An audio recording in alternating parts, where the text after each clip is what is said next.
लोकसभा चुनाव के ऐलान में महज अभी कुछ ही दिन बचे हैं और देश में पता चल जाएगा कि अगला प्रधानमंत्री कौन होगा। तो दर्शकों, अगर बात की जाए बीजेपी अगर इन परिणामों को जीतती है या इन लोकसभा चुनाव को जीतती है तो उनकी तरफ से प्रधानमंत्री नरेंद्र मोदी जी देश के अगले पीएम होंगे। लेकिन संशय तो इस बात का बना हुआ है कि अगर इंडिया गठबंधन इन चुनाव को जीतता है तो उनकी तरफ से प्रधानमंत्री कौन होगा। तो समस्त प्रकार की जो चर्चाएं हैं वो आज इस प्रोग्राम में हम करते हैं और जानने की कोशिश करते हैं कि अगर इंडिया गठबंधन इन चुनाव को जीत जाती है तो उनकी तरफ से प्रधानमंत्री कौन हो सकता है। तो समस्त प्रकार की जो चर्चाएं हैं वो करने के लिए हमारे साथ सर पुरुषोत्तम वशिष्ठ जी यहाँ मौजूद हैं। तो सर, जैसा मैंने दर्शकों को बताया कि जो संशय का विषय बना हुआ है वो इंडिया गठबंधन को लेकर फिलहाल बना हुआ है और हमारे द्वारा भी लगातार जो है कयास लगाए गए थे। हमने भी जैसे अरविंद केजरीवाल जी का एक बयान जब हमने चर्चा की थी प्रोग्राम में, आपको भी याद होगा कि किस प्रकार से उन्होंने कहा था बीजेपी को लेकर कि नरेंद्र मोदी जी इस बार देश के प्रधानमंत्री नहीं हो सकते। ऐसी तमाम जो बातें हैं वो सामने निकल के आई थी। अभी जो बात निकल के आ रही है वो ये आ रही है कि भाई फिलहाल अगर देखा जाए तो इंडिया गठबंधन अगर ये चुनाव जीते है, जैसा कि माहौल भी बन रहा है, सट्टा बाजार के अपने काफ़ी रिपोर्ट्स अपने सामने आई है और हमने देखा भी है कि इस बार जो इंडिया गठबंधन अच्छी मजबूती के साथ ये चुनाव लड़ रहा है। तो अगर इस बात को देखा जाए कि उनकी तरफ से मुख्य चेहरे की अगर बात कर ली जाए तो वो प्रधानमंत्री कौन हो सकता है, और बीजेपी की के ऊपर भी अगर आप दो शब्द कहना चाहें दर्शकों को। तो देखो, बीजेपी का तो ये क्लियर है कि प्रधानमंत्री मोदी होंगे। वहाँ पर कोई अगर मगर ही नहीं है। ये दर्शकों को भी पता है तो मेरे को कोई बताने की शायद ज़रूरत नहीं है। जैसा आपने केजरीवाल जी का बयान को कोट किया, तो मैं अभी तक ये मानता हूँ कि उनका बयान सिर्फ एक राजनीतिक बयान था। ये राजनीति में चलता रहता है। दूसरी पार्टी की वोट में सेंध लगाने के लिए ऐसी चालें चली जाती हैं। मुख्य रूप से बीजेपी का ही अंतिम फैसला होगा कि वो प्रधानमंत्री को हटाएंगे या नहीं हटाएंगे। ये उनकी पार्टी का खुद का फैसला होगा। मुख्य वीडियो अपना इंडिया गठबंधन पे होने वाला है। संशय के बादल वहीं पर छाए हुए हैं कि अगर इंडिया गठबंधन की सरकार बन रही है 4 तारीख को, तो फिर प्रधानमंत्री कौन होगा। आज के वीडियो में मुख्य रूप से हमने काफ़ी राजनीतिक जानकारों से बात करी, उनके समीकरण को समझा और उनके समीकरण से जो निचोड़ निकला वो आपके लिए लेकर आए हैं और हम आपको बताएंगे कि क्या क्या स्थिति हो सकती हैं। देखो, सबसे पहली स्थिति तो यही होती है कि अगर इंडिया गठबंधन 300 पार हो जाता है और कांग्रेस की सीटें 100 से पार हो जाती हैं तो सीधा सीधा है कि राहुल गांधी जी प्रधानमंत्री बनने जा रहे हैं। इसमें कोई अगर मगर नहीं होगा, क्योंकि कांग्रेस जब अगर 50% से अधिक निकल जाएगी तो इसका मतलब है कि सबसे मजबूत पार्टी कांग्रेस होगी और कांग्रेस का जो सबसे बड़ा चेहरा है वो राहुल गांधी जी हैं और राहुल गांधी जी ही प्रधानमंत्री बनेंगे। तो सर, जैसा आपने दर्शकों को बताया कि अगर इंडिया गठबंधन इन चुनावों को जीतती है तो उनकी तरफ से मुख्य चेहरा राहुल गांधी जी सामने आता है। लेकिन जिस प्रकार प्रधानमंत्री नरेंद्र मोदी जी जैसे रैलियों में आपने भी देखा होगा और हमने काफ़ी बार जो है इसकी चर्चा भी की है अपनी, तो उनके द्वारा काफ़ी रैलियों में इस चीज़ की चर्चा भी होती है कि इंडिया गठबंधन की तरफ से 1 ईयर 1 पीएम का जो एक प्लान वो कोट करते हैं। तो इस प्रकार की जो है कुछ देखने को मिल सकता है कि जो है ऐसा कुछ देश में देखने को मिलेगा। देखिए, मेरे को ऐसा लगता है कि ऐसा होना बिल्कुल संभव नहीं है। जैसे मैंने केजरीवाल जी के लिए बोला, ऐसे प्रधानमंत्री जी का भी बयान इंडिया के वोटरों में सेंध लगाने के लिए ही दिया गया था।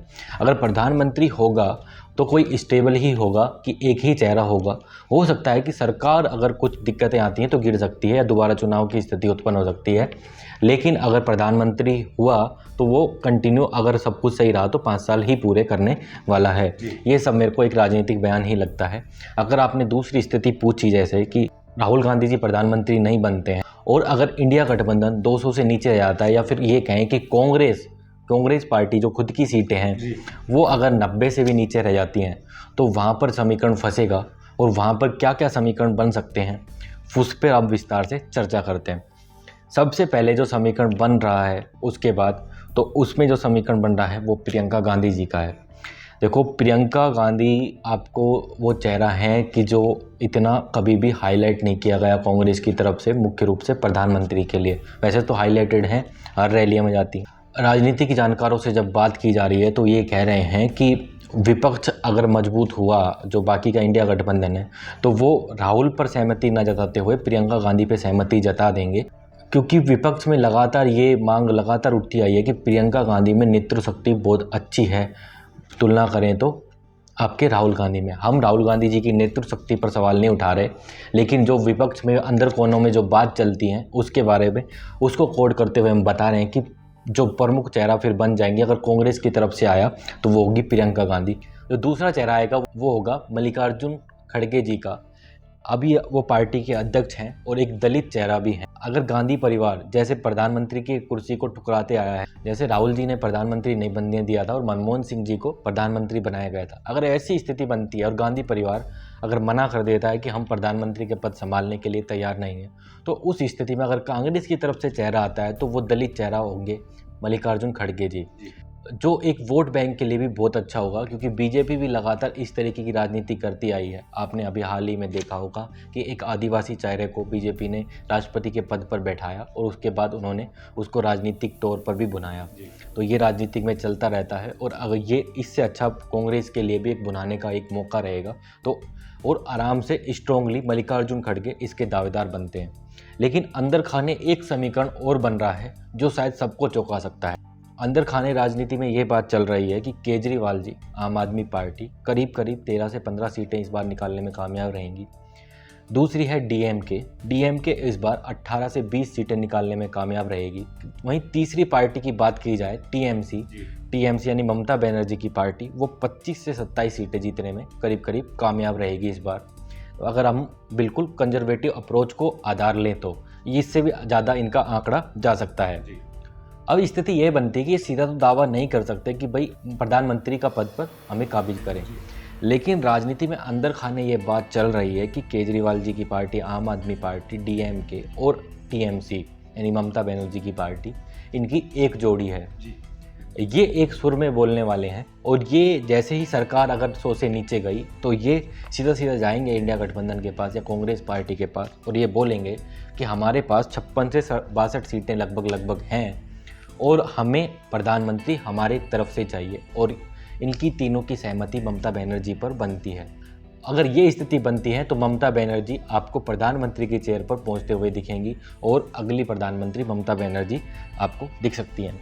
तो इस प्रकार का ये हमारा समीकरण था। इसमें हमने आपको बताया कि राहुल गांधी अगर सीधी स्थिति रहती है तो राहुल गांधी जी आराम से अगले प्रधानमंत्री होने जा रहे हैं। अगर स्थिति थोड़ी नीचे रहती है, कांग्रेस अगर 100 से नीचे आती है, 90 से नीचे आती है, तो प्रधानमंत्री प्रियंका गांधी जी बन सकती है। वहीं अगर स्थिति और भी नीचे जाती है कांग्रेस की और इंडिया गठबंधन और भी मजबूत होता है तो आपके प्रधानमंत्री का चेहरा मल्लिकार्जुन खड़गे जी बन सकते हैं अगर कांग्रेस की तरफ से ही आया तो। लेकिन एक समीकरण में हमने आपको वो भी बताया जो शायद राजनीति में कोई अभी चर्चा नहीं कर रहा है, ममता बनर्जी अगली प्रधानमंत्री देश की हो सकती है। तो इस प्रकार के कुछ समीकरण थे। दर्शकों, आपको क्या लगता है कि अगर इंडिया गठबंधन की सरकार आई तो क्या समीकरण बनेंगे? क्या राहुल गांधी अगले पीएम होंगे या फिर अन्य कोई और चेहरा, इन चेहरों से भी अलग कोई चेहरा आ सकता है? नीचे कमेंट बॉक्स खुला है, उसमें अपना कमेंट कर हमें ज़रूर बताएं कि अगला प्रधानमंत्री अगर इंडिया गठबंधन की सरकार आती है तो कौन होने जा रहा है। वीडियो के अंत में दर्शकों हम आपसे अपील कर दें कि ये जितने भी हमने आपसे समीकरणों की चर्चा की है, हमने राजनीतिक सलाहकारों से सलाह लेने के बाद और बाकी के हमारे अनुमान जो हैं उसके आधार पर की गई है। ये हमारी निजी राय है, हम इनकी किसी भी प्रकार से पुष्टि नहीं करते हैं, तो आप इसको दिल पर ना लें। हमने आपको एक समीकरण समझाने की कोशिश की है, ऐसे कुछ समीकरण बन सकते हैं।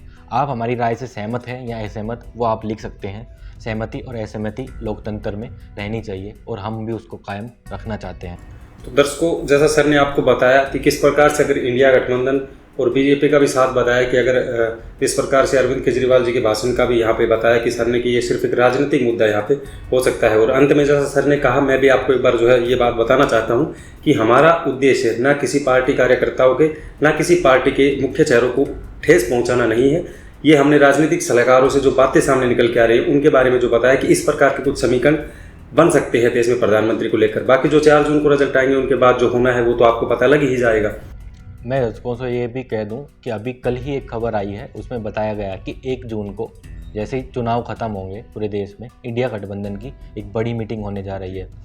मुझे ऐसा लगता है कि इंडिया गठबंधन को ये लगता है वो चुनावी समीक्षा करेंगे, ऐसा उन्होंने बताया है। लेकिन मुझे ऐसा लगता है कि इंडिया गठबंधन को ये लग रहा है कि हमारी सरकार आ सकती है और किसी भी प्रकार की कोई टूट ना हो पार्टी में, सबको एकजुट करते हुए ये फैसला भी शायद लिया जा सकता है कि अगर ऐसी स्थिति बनती है, कैसी स्थिति में प्रधानमंत्री कौन हो सकता है।